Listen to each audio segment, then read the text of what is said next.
Hi everyone, this is Jill. We are at actually day 11 post-op. I had planned to do this video day 10, but I had some kind of developments that I was hoping to explore further today before I made another video, but I'll tell you about that in a minute. So I was going to kind of go chronologically since the last video in terms of things that have changed for me. Let's see, Tuesday would have been day 8 post-op. I finally called my doctor's office and was talking to him about my medical stockings, and I finally got to take those off, which was such a blessing because they suck, like suck bad. If you've never worn them, they're awful. I haven't mentioned them in the other two videos, and I'm surprised I didn't. They are, imagine like a woman's knee-high nylon, but made out of Under Armour, but like with less give than Under Armour, like really tight. So it's kind of thin, and it's like a knee-high, but it's really tight, and just it's a compression sock essentially, and it's to help prevent against blood clots. And I don't know what every facility or provider's stance is on medical stockings. My doctor had said that they wanted me to probably wear them for 2 weeks because being young and female and hormonal, I'm at a high risk for blood clots. So while you're having limited mobility, they want you to keep those on, as well as take the aspirin every day. So I don't know, I mean, maybe if you're older and like postmenopausal or something, maybe they wouldn't care about putting you in those, or I don't know. But anyways, that was one of the post-op concerns for me. But they are really tight and they're itchy. And mine actually got to the point where the night before, so like the night of day 7, I had to take them off in the middle of the night because there was just pain, like from my shin just wrapped around all the way around my calf and everything. I took them off for the night and called in the morning and said, you know, I know that you guys had said 2 weeks until I'm really up and mobile was their terms. And I was like, you know, but I'm up to 3.5 miles a day at this point. Is that enough mobility to kind of counter your guys' concern about blood clots? And they said, oh yeah, if you're walking that much, then you can keep them off. And they said that that's one of their biggest complaints from people post-op is how uncomfortable those are. Also day 8, I noticed that my gait came back pretty good. Before that, what my gait had looked like was, well, if I was pretty far out from a pain pill, like it was almost time to take one, I looked like an old man, like who needs a cane. It reminds me of that guy from, what is that show? Oh, my husband watches it all the time. Family Guy. The old, I think his name is Mr. Herbert. The old guy who's a pervert. Okay, if his name is not Mr. Herbert, it should be, because Herbert the pervert is perfect. That guy, like the creepy old guy with the dog that drags itself. I digress. But like his gait, that's what I looked like. And if I had a pain pill in me that was in effect, sore and stiff to stand up, but once I got going, pretty good gait, maybe a little shuffly, maybe not as long of a stride as normal. But like I said, day 8, I noticed that, you know, if I did have a pain pill in me that was, I mean, and not just like, you know, an hour after, but even up to like 5-6 hours after, my gait felt pretty normal. So that was that. Also day 8, I guess that was a big day for me.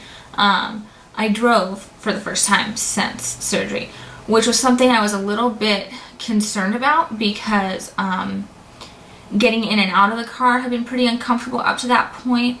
And I was worried about, you know, like if I have to back up and I'm supposed to turn to look. Also, I have to drive probably 10 miles on the freeway to get to school. And I was worried about, you know, like changing lanes and making sure nobody's in my blind spot and stuff. And it went fine. I did a little test drive with my husband just around our area, and it was totally fine. in the mornings I do put on like the heated seat warmer, which is kind of snobby of me, but anyways, if you have one of those, it feels pretty good. So yeah, and then day 9 was my first day starting my bar prep course, like a commercial class to prepare for the bar exam. And I had to sit for like 3.5 hours with a couple of little breaks to like stand up and get a drink and whatever. And I was concerned about that. I took a pillow with me to class. I actually took my husband's pillow, which I've kind of adversely possessed. A lot of people will get that. It's funny, I promise. It's not really funny. But anyways, he has like a memory foam pillow, and I took that. That helped a lot. Got to get up and move around a fair amount. Drinking fountains, that's awkward. I noticed that because I had to like find a couple excuses to get up and go out of the room. So I was like, oh, there's a drinking fountain, I'll just go get a drink. And I can't bend over to get to the drinking fountain, so I'm like squatting to get a drink. It's quite dumb looking. So otherwise that was fine. I was a bit stiff and sore after that, more than I otherwise would have been just from being a few hours out from a pain pill.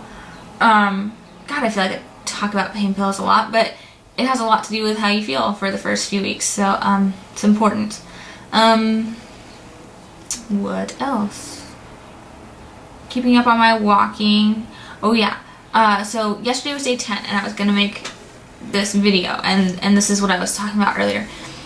So I went on our walk earlier in the day, which is like 2 3/4 miles. So my goal at the gym was 2 1/4 miles, like make it nice and even, have a 5-mile day. So went to the gym and got on the treadmill, and normally my walking speed on a treadmill is between like a 3 and a 3.3. Like that's a comfortable, normal walk. It's not a fast walk or a gentle lollygagging walk. That's just like a normal walk for me. So my goal was to try and be able to walk at a 3. I don't know why I chose that as a goal, because it stands to reason that I would probably need to go slower than that in my condition. But yeah. Anyways, so I went at a 3 and a 3.1 for a while, and it took me like 45 minutes to walk the 2 1/4. And there were a couple of moments where I got really stiff and sore and was like, ugh. Like it just kind of took my breath away for a minute, and I had to like hold on to the handrail thingies. But otherwise, it kind of got to feeling better as I went. The warmer my body got, the better it felt, the more natural it felt. Gotta say the calorie burn was pretty depressing. I mean, I know those things are inaccurate, but I generally like to see, or I mean, if I'm not, like for every mile, like if it's 1.0, I need to have burned 100 calories, or if it's 1.2 miles, I need to have burned at least 120 calories, because in my mind, it's like if I'm doing less than that, I'm being inefficient. And even if that's a wrong calorie count, I don't know, it's just my kind of my measure of like, that's minimum efficiency. And I didn't do that yesterday, but you know, that's to be expected. But I got home from that and I was getting pretty sore. And the other thing I should mention that I did, I was like 9 hours out from a pain pill when I went to the gym, and that was stupid on my part. But I'd spent the whole afternoon studying and was really caught up in what I was doing, and I didn't notice until like about 6 o'clock that I hadn't taken a pain pill, and we were going to the gym at 7. And I didn't want to take a pain pill at 6 because for the first hour-ish or more, I feel kind of junky. I can get a little bit woozy, nauseous, just not great. I made the mistake of going for a walk right after a pain pill several days earlier, and not good at all. So I was like, I'll just tough it out. I feel pretty decent. I'll take one when I get home. Yeah, not good.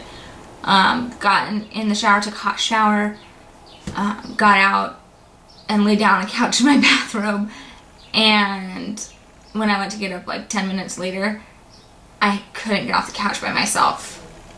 So I needed some help from my husband. and I was very, very, very sore for the rest of the night. More sore than I've been in a few days. And so the reason I waited to make this video was, one, because, like I said, I took a shower. It was after like 8:30 or something, and I didn't want to do my hair and makeup, and I didn't want to come in here without doing it because somebody would sue me for intentional infliction of emotional distress for that. But, so that's funny too. Not so much. Anyways, so anyhow, I didn't want to come in here without doing my makeup, but also I wanted to see today if I could repeat the process, like actually take a pain pill at 3 or 4 in the afternoon, go to the gym, and do the exact same workout again, and see if I was just as sore. I was willing to put myself through that much pain again for the sake of science. Because I wanted to know if it was the pain pill or if I'd really overdone it on the treadmill. So I waited. But then today, I've been really sore all day, even when I've had my pain pill in my system. So that pretty much tells me that I overdid it on the treadmill. And I'm kind of surprised that that was overdoing it because, oh, my puppy is whining. She wants to come in. Because on our walk that we do, that's like almost 3 miles, we do it in under an hour. So we're at roughly a 3-mile-an-hour pace when we're out and about, but doing the same pace on the treadmill, I don't know, maybe it changed my gait, or it was too much like pounding, like a hard surf. I don't know. I have no idea how that was overdoing it so much, but I guess my advice to myself and to others would be, when you first go back to the gym, make sure you take it gently and slowly and have patience, unlike I do. Otherwise, things are going pretty well. I've been keeping track of my pain pill intake, and I am out to about 9 to 10 hours, depending on how things are going, which I'm happy about because, you know, don't want to take too many of those things. They're not good for you.